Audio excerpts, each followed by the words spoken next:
They tried to deter us. They tried to deter us. They tried to silence us. They tried to silence us. But here we are. And here we are. 4 months later. 4 months later. Our voice is still loud. Our voice is still loud. And we are still committed. And we are still committed. All day. All day. All week.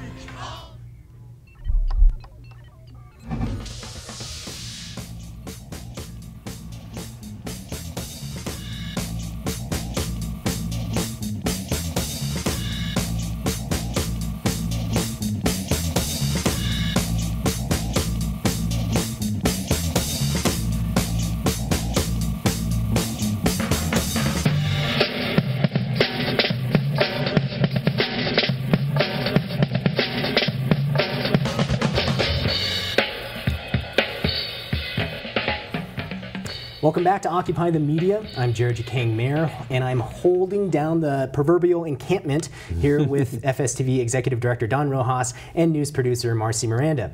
2012, it's a big election year, and in this segment, we want to talk about the election issues that impact the 99%. Joining us is Brenton Mock. He's a reporter at colorlines.com. Brenton, how you doing? Doing great. Thanks for having me on the show. Okay, so the first thing that we want to talk to you about is how in Texas, the Justice Department found that nearly 800,000 registered voters, who are mostly people of color, were not allowed to vote because they did not have the required ID. So Brenton, first tell us about what is this law and what did the Justice Department find? Well, last year, Texas attempted, well, they passed a strict photo voter ID law. And Texas, like a lot of other southern states, including South Carolina, are subject to the Voting Rights Act, which was passed during the Civil Rights era for past legacy of voter discrimination against African Americans. So in order for Texas to pass that law, they had to first pass muster under the Department of Justice.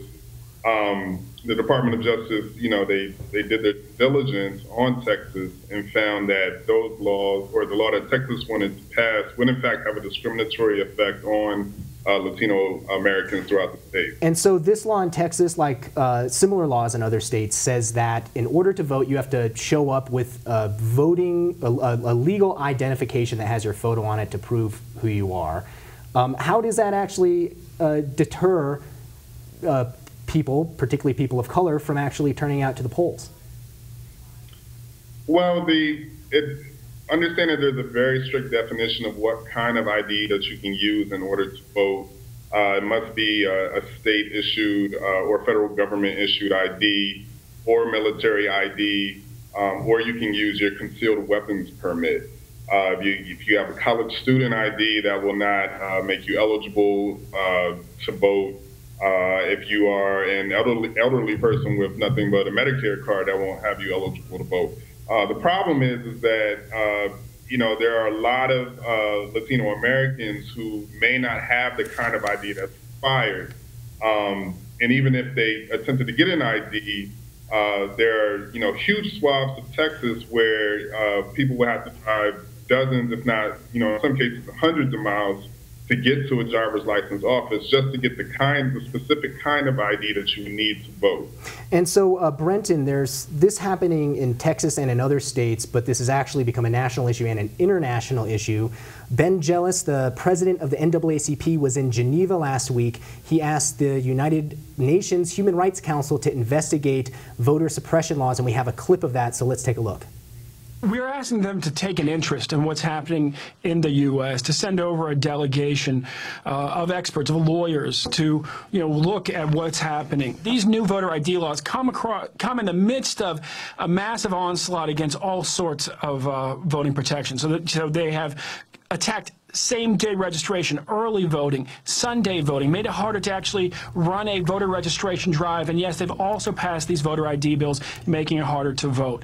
Every single one of those quote-unquote reforms, these voter suppression laws and tactics, have the same effect of driving down the black vote. Okay, and so Brenton Mock, what do you make of the fact that making this an international issue, this notion of voter ID laws and its impact on elections? Well, I believe what the NAACP is trying to do is show the rest of the world that, in a real democracy, everyone has a right to vote without barriers. And, in order for a true democracy to happen, then that has to be available to everyone with equal protection under the law. So during the civil rights era, we saw civil rights activists go to the United Nations to plead their case that say, hey, civil rights violations are being made against African Americans in the United States. And I think in this situation, it's the same thing. They're saying, hey, we have a democracy here. I know a lot of you all are building democracies. We also have democracies. As you do that, let us just tell you that this is not the way to do it.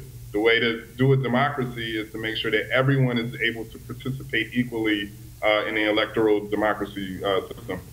Okay, and so real quickly before we go, Don, yes. What's your take going international with these state voter ID laws? I think this is a very significant action on the part of the NAACP. It's the nation's oldest and largest civil rights organization, and it is taking this issue of denying the voting rights of ordinary citizens to the international community and exposing this abomination in front of the United Nations Human Rights Council. I think it's very rare that you see the NAACP or any national organization taking an issue to the international community the way they have done with this one. So I commend them for that. Okay, well, we're going to have to move on, and we want you to join the conversation. So give us a call at 877-575-FSTV or post a comment on our Facebook page. On March 30th, thousands of people are expected to come together. Their message, take back our country from corporate control. And Brenton Mock, we're talking about this new event, Occupy the EPA. What can you tell us about what's going on with this?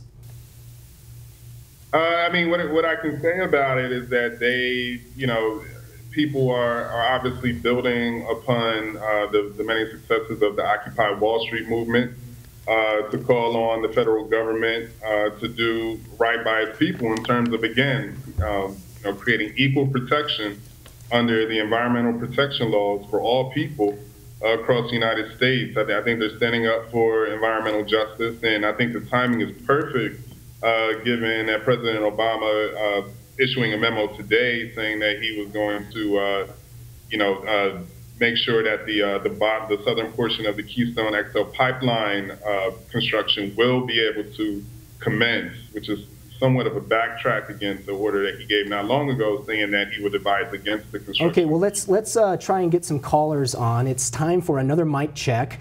So let's take some more calls from the 99%. Okay, we have a caller on the line, Michael from Virginia. You're on Occupy the Media. Okay, hello. This is my first time calling, and so I always was interested in calling. Let me make this comment. I think the program is wonderful, what you're doing. One of the things that I'm looking at is this idea that we are the 99% and they are the 1%. We can't. I posted on my webpage, which is called dignityforhumanity.com, the blueprint for the 99% victory. And they can check it out if anyone's interested in going and use the number 4 instead of FOR. And so your point being this slogan, but also the statement 99%, 1%. What interests you about that? Well, we've got to make sure that the 1% also come together with the 99%.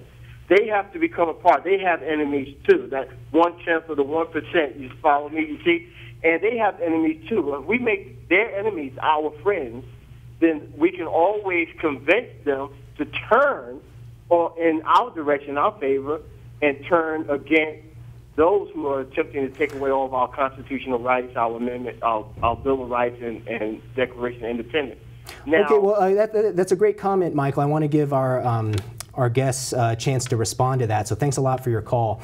The notion of the 1% actually coming in and being concerned about issues of income inequality, we've seen that most notably with Warren Buffett, but what do you make of his comment, Don?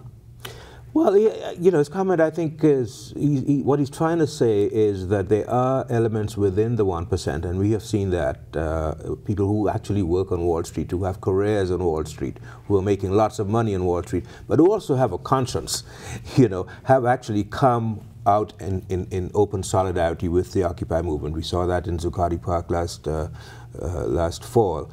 We're seeing it with this former executive from Goldman Sachs. And there's so many more who are people who represent the interests or work for the 1%, but who recognize that you know, a lot of what they do is immoral, you know, it's greedy, and they don't necessarily approve of it. Okay, well, before we go, Brenton Mock, I have to ask you, you happen to be wearing your hoodie up. Is that for any particular reason today? Yes, it is. This is in solidarity with all of those who are marching for justice for Trayvon Martin, the young African-American kid who was shot, whose shooter is still not arrested. Okay, great. Well, Brenton Mock, thanks so much for joining us. Thank you. Thanks for having me on. Brenton Mock, he's a reporter. You can find his articles at colorlines.com. On Occupy the Media, we want to share your stories, so if you have a video you'd like to see on the program, email it to us or post it on our Facebook page. The group Women Occupy are dressing up to their favorite sheroes to take on the beast, Bank of America. So let's take a look at that video.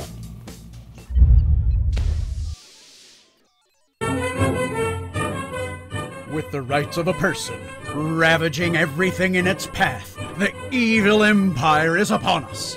Is it a foreign enemy? A psychopath? Is it Godzilla? No! It's Bank of America!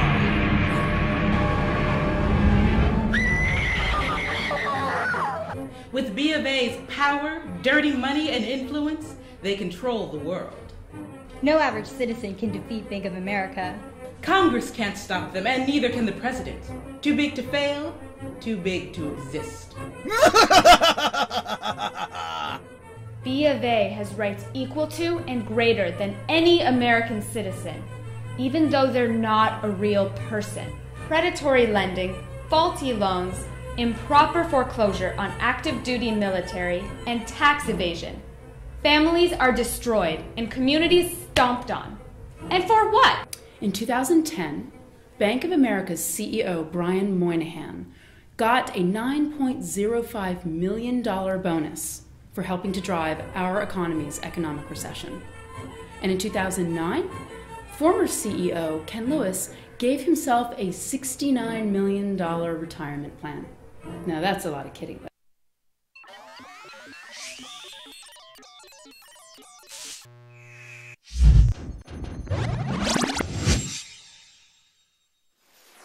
Hello, I'm Antoinette June with another Occupy update.